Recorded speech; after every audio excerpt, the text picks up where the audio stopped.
Baik, assalamualaikum warahmatullahi wabarakatuh. Perkenalkan, di sini kami akan mempresentasikan hasil diskusi dari kelompok kami, yaitu prinsip dasar analisis laporan keuangan.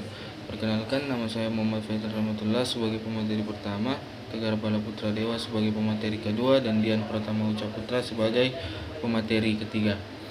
Baik, langsung saja kita masuk ke materinya. Prinsip dasar analisis. Analisis laporan keuangan merupakan suatu proses yang penuh pertimbangan. Salah satu tujuannya adalah untuk mengidentifikasi perubahan-perubahan pokok pada tren, jumlah dan hubungan serta alasan-alasan perubahan tersebut. Perubahan-perubahan tersebut merupakan tanda peringatan awal terjadinya pergeseran menuju keberhasilan atau kegagalan perusahaan. Proses pertimbangan dapat ditingkatkan melalui pengalaman dan penggunaan alat-alat analitis, dilakukan dengan menggunakan berbagai macam metode dan teknik tertentu.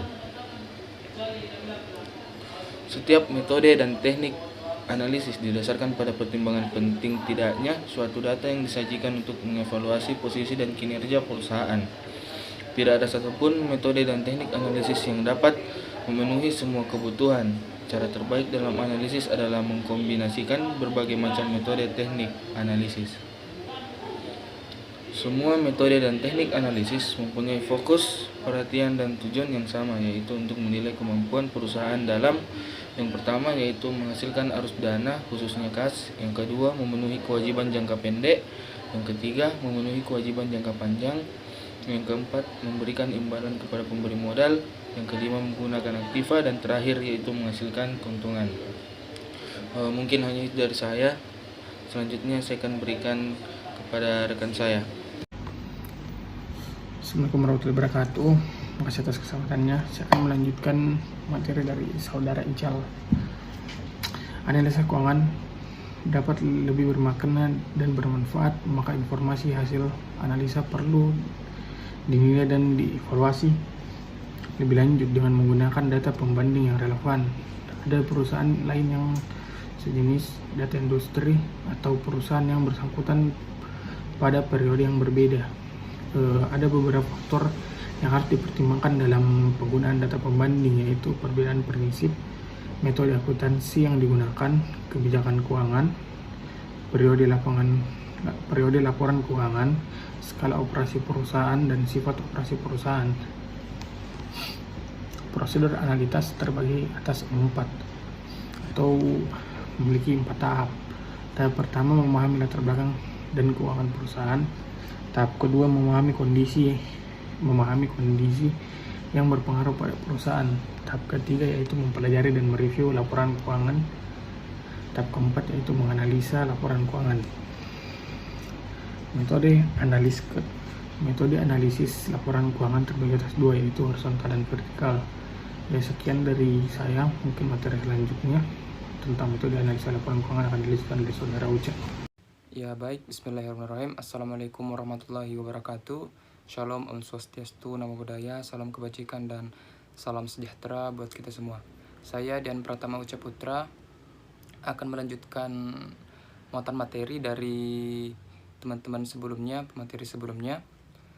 Untuk mengefisienkan waktu, langsung saja saya sampaikan bahwa metode analisis laporan keuangan terbagi 2, yaitu horizontal atau analisis horizontal dan metode analisis vertikal.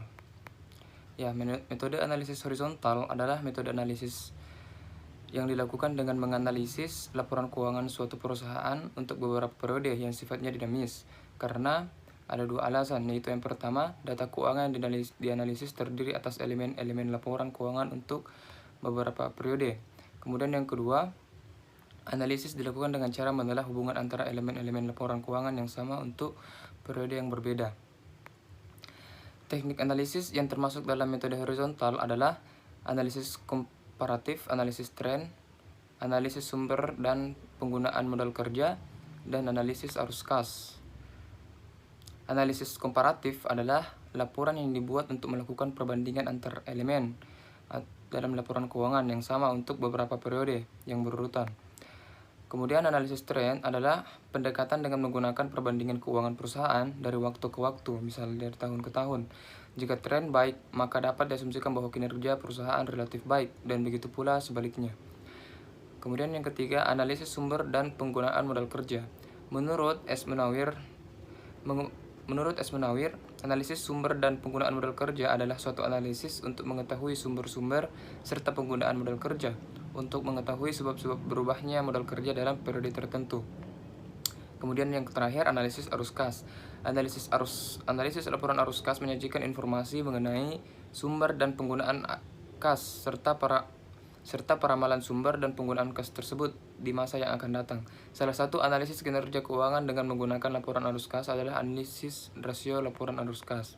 Kemudian metode analisis laporan keuangan yang kedua yaitu metode analisis vertikal. Metode analisis vertikal adalah metode analisis yang dilakukan dengan cara menganalisis laporan keuangan sebuah perusahaan untuk suatu periode tertentu. Metode analisis vertikal bersifat statis karena ada dua alasan. Yang pertama, data keuangan yang dianalisis terdiri atas elemen-elemen laporan keuangan untuk suatu periode tertentu. Kemudian, alasan kedua, analisis dilakukan dengan cara menelaah hubungan antara elemen-elemen yang satu dan elemen yang lainnya pada laporan keuangan untuk periode yang sama. Teknik yang termasuk dalam metode vertikal adalah terbagi dua, yaitu analisis common size dan analisis rasio. Analisis common size merupakan angka-angka yang ada dalam neraca dan laporan laba rugi yang menjadi persentase berdasarkan dasar tertentu. Untuk angka-angka yang ada di neraca, common base-nya adalah total aktiva. Hal ini artinya total aktiva dianggap 100%.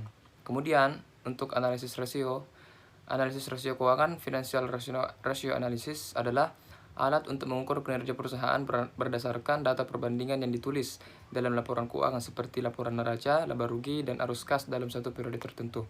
Ya, mungkin hanya itu yang dapat saya sampaikan. Kurang dan lebihnya mohon dimaafkan. Saya kembalikan kepada moderator. Baik, itulah tadi hasil diskusi dari teman kelompok saya. Lebih dan kurangnya mohon dimaafkan. Wabillahi taufiq wal hidayah. Wassalamualaikum warahmatullahi wabarakatuh.